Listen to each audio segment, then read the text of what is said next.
Firstly, I'll tell the story, and then discuss the real facts about the demon that hunted in the dark shadows of London, who later gave his name to the Ripper, and possibly the inspiration behind Batman. The story of Spring-Heeled Jack.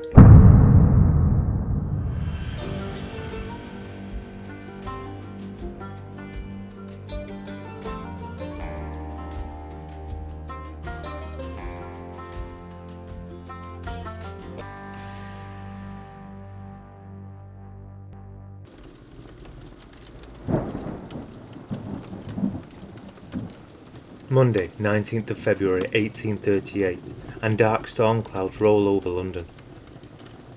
Jane Alsop sat by the fire in the parlour when she heard a firm knock on the front door. She rose to her feet and walked to the door, turned the key and unlocked it. She opened the wooden door to the dark night and to the sound of the rain. But no one was around. She leant forward, looking out into the street. Hello? Is there someone there? Slightly concerned, she shut the door and locked it. She waited a moment, and then walked back inside to the parlour and the inviting warmth of the fire. But just as she walked a few feet, the doorbell rang out. Now worried, she turned and looked at the door. The bell rang again. Slowly, Jane made her way back to the door, took a deep breath, and unlocked it, pulling it open once more. But this time, someone was standing there. In front of her stood a man in a large black cloak. Bring a light. I am a police constable and we have caught Spring-Heeled Jack here in the lane. She raced inside, and when she came back she brought him a candle. She went down to the gate where he was now standing. He was looking around. For a second, she felt something was wrong. At this, the policeman threw up his cloak, screwed up his face with the most horrifying twisted grin. His eyes in front of the candle flame were like red balls of fire. Jane stepped back, almost struggling to breathe with fear. He took a step closer, now just a few feet away, tilting his head to the left like a confused animal. The man in the black cloak breathed blue and white flames from his mouth. Jane was horrified. Convinced it was the devil, she raced for the open door. But without a word, the stranger pounced forward, attacking her, tearing and slashing, shredding at her clothes, and cutting her skin on her neck and her arms. Jane was now hysterically screaming and wailing. Hearing all the noise, Jane's sister and father raced down the stairs to the open door. Jane's sister grabbed Jane and dragged her inside. And just as quick as the attack happened, the stranger was gone. Jane's father slammed the door shut, and as soon as the door was locked, there was knocking back on the door, over and over, as if waiting for a response. When the real police arrived later, Jane described as best she could how the blue fire came out of his mouth, and how he had torn at her gown with his claws, which she described as being of some metallic substance, and also he wore a helmet with horns, and a white oilskin coat, the same that was usually worn by sailors. Jane thought she wouldn't be believed, but then she noticed how the constables exchanged word glances and took down every detail she said. They told Jane not to go out or open the door or her windows after dark, and left. 9 days later, after Jane Alsop's attack, 18-year-old Lucy Scales and her sister were returning home after visiting her brother at her father's butcher's shop in Limehouse. It was around 8:30 at night. As they made their way home through the filthy cobbled streets, they passed Green Dragon Alley, where Lucy's sister patted Lucy's arm, pointing down the alley. There, they noticed a shadowy figure wearing a bonnet and holding a lantern, standing in an angle of the passage, watching them. Lucy walked closer towards the person, calling out, Hello? Just then, the figure leant into the light, revealing a horrendous, twisted, grinning face. Suddenly, he blew blue flames into Lucy's face, blinding Lucy, causing her to fall. She hit the damp cobbles hard. Then he attacked her. and frightened her so bad that she suffered seizure-like fits. Seeing her sister on the ground, Lucy's sister charged at the stranger, screaming at the top of her lungs. The girl's brother overheard the screams from his house and came running to the rescue, carrying his butcher's knife. But when he arrived, Lucy was on the ground in her sister's arms. And when they reported the attack to the police, Lucy's sister described him the same way Jane Alsop had, but with one exception. The stranger carried a small policeman's lamp. She also told them he made no sound and did not speak when he attacked them, but walked away quickly after he had been seen. Police surgeon Charles Pritchell checked her over and said that Lucy was suffering from hysterics and great agitation, and in all probability it was the result of fright, and that she would recover. But sadly, in 1845, the murder of 13-year-old prostitute Maria Adams in Bermondsey was linked to Spring-Heeled Jack. After Jane's attack, the newspapers quickly ran with the story of the stranger attacking people, and the Morning Herald on the 27th of February 1838 reported a man in black banging on the front door of a wealthy home, and when the door was finally opened by a young servant boy, he was shocked to be face to face with an ugly person with hands that resembled claws, and clothes embroidered with the letter W from a family crest. The family crest suggested that the person was probably already well known and belonged to an aristocratic family. There was reference to Lord Henry Beresford, the 3rd Marquis of Waterford, who had previously had negative encounters with women and the legal system, but due to the absence of hard proof, he could not be prosecuted by the law. And it was also discovered that attacks had been going on for a year before Jane had been attacked. Spring-Heeled Jack had been terrorising the dark alleyways of London, but because he had only targeted the poor, no one was interested. But now a wealthy lady had been attacked in her own home, all that changed. Newspapers uncovered that in late September 1837 was the first sighting of Spring-Heeled Jack.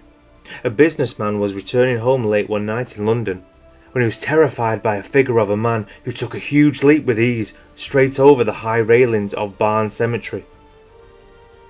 The mysterious figure landed directly in front of him, but Jack never touched the man. But the businessman did give a detailed description of a muscular man of devilish features that included large pointed ears and a nose protruding with glowing eyes. And not long later, another incident occurred where Polly Adams and her 2 friends were attacked by a similar creature that attacked the businessman at the front of the cemetery. Only this time, there was an attack. Polly was separated from her friends, who ran away screaming, and the muscular man, of an odd appearance, tore wildly at her clothing and scratching at her stomach with iron-clad fingers. And lastly, October 1837 in London, a servant called Mary Stevens had been visiting her parents in Battersea and was now walking the cobbled streets to Lavender Hill where she worked. When she reached Clapham Common, a strange figure leapt out of the dark alley. He managed to trap her with his arms, and with a similar account, the figure scratched at her with claw-like hands that were cold and clammy, like those of a corpse.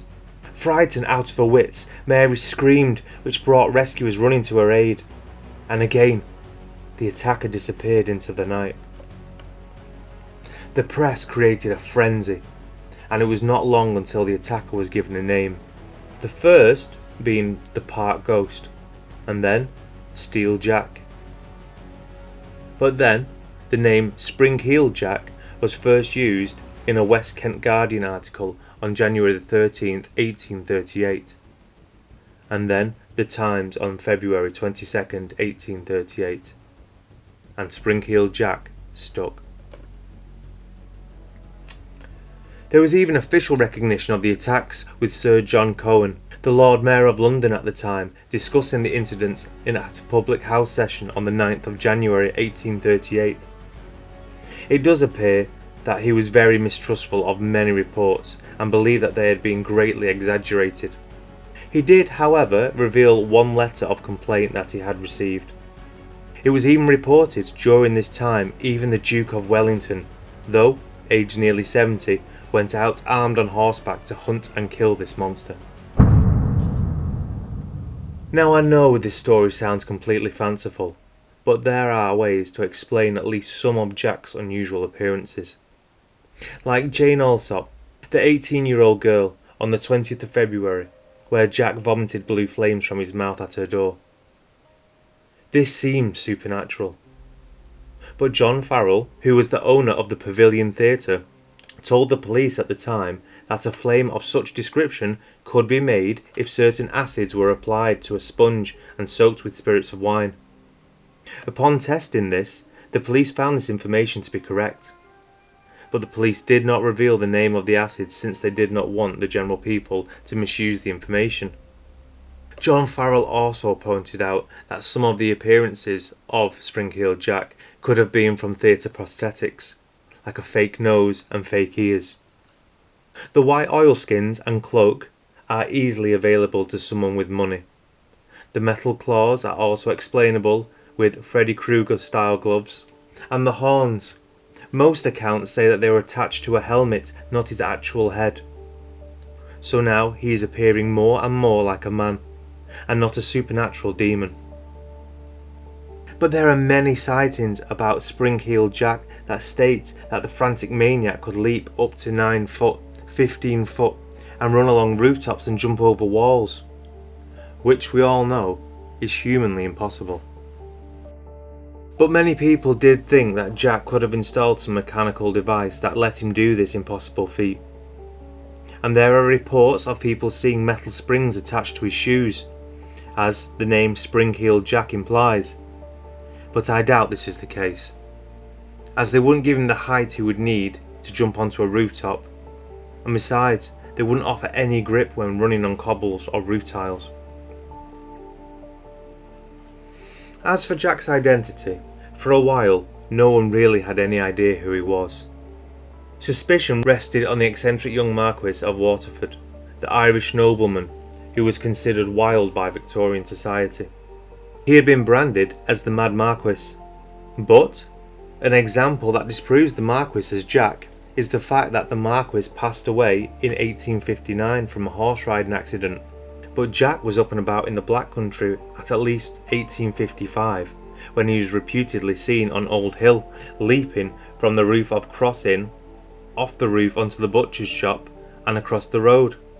This was a typical sighting of Jack, and there were numerous other sightings at Blackheath in 1877, and again around Dudley and the Acox Green district of Birmingham in the 1880s, as the Birmingham Post reported September 1886.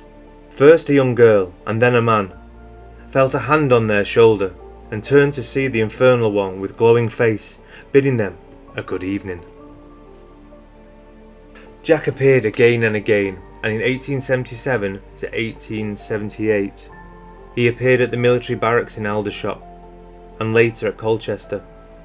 There were numerous sightings of a ghost who scared sentries on night watch, and slapped them across the face, and jumped on the roof of the sentry boxes. When the soldiers shot at him, bullets seemed to have no effect with Jack, vanishing into the darkness, leading the army to set traps for him. Also in 1870, angry townsfolk in Lincoln are reported to have shot at him in the street, but he just laughed and bounded away, leaping over fences and small buildings. Notorious Spring-Heeled Jack terrorised people across the country, with the last time of him being seen in England, in Everton, in Liverpool in 1904, where he was sighted skipping from cobblestone to rooftops and back. When a few courageous people attempted to corner him, he disappeared into the darkness, where he emerged in Scotland in Arbroath, in Angus, where sightings of a suspected Spring-Heeled Jack were upsetting the townsfolk, with some sightings continuing in Scotland up to 1937. The main driving force of Spring-Heeled Jack's fame, despite being linked to Jack the Ripper, was in Victorian magazines Penny Dreadfuls, where Jack sometimes appeared as a Robin Hood figure or a superhero type, defending the innocent, able to leap tall buildings in a single bound. Jack is also portrayed as a masked aristocrat vigilante. He becomes a defender of the vulnerable and the oppressed, a punisher of the corrupt and oppressive. Jack is still happy to play tricks on the unsuspecting as he goes through the city. It's also important to mention, many believe that it's the stories of Spring-Heeled Jack that created the inspiration for Batman. The 1863 versions of the stories in the Penny Dreadful are exceptionally rare. In fact, the only copy the British Library in London has is the reprint from 1867. Well, that'll about do it. But what do you think of this story?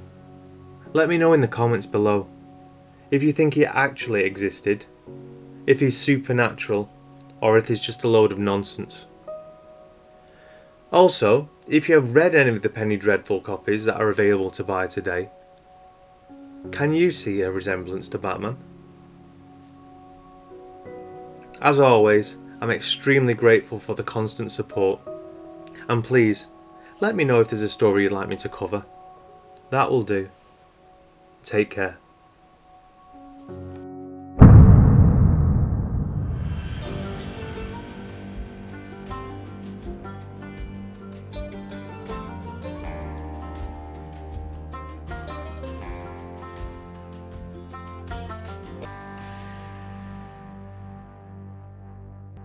Jack be nimble. Jack be quick. Jack jump over the candlestick.